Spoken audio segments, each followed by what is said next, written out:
Maya paabak mga kapalibot. Magalmusod tapake ng 7-Eleven.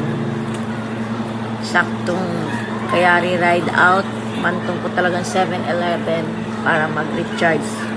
Ini ng aking paboritong place.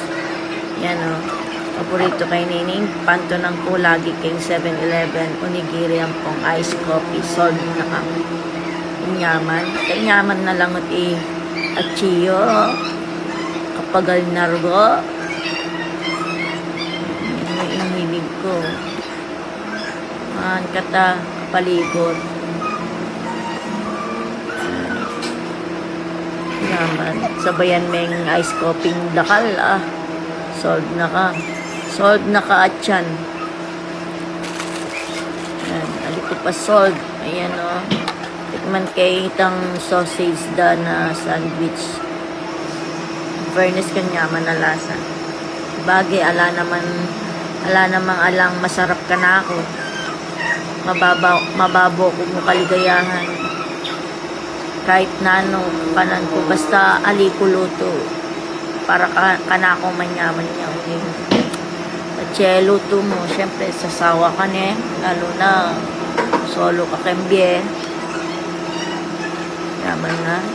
Yaman na lang uti at chiyo ne. Ano, kapalibot. Mag-recharge siya po yung chiyo. Bantang makauliya. Malawot ko pa piulyan kanyan. Samantalang ko habang alang oran. Kaya may kapag-ride out mo rin sa wakas. So, refreshing. So, nepe, matak niya puro bu. Ayan, mga bita ng sunscreen. Laban kay sikat ni Aldo. Ne, bantang alitawang misula blue. Pasayang naman yung skincare ko. Matwa na ka, tapos matuling ka pa. O, ala na, diba? Yan na mo ruguing kekang happiness luguran mo yung sarili mo. Ala na rugong lulugod kundi yung sarili mo na mo. Ayan, diba? Para protection kay Aldo. Ayan, painaway pang bagay idarayo.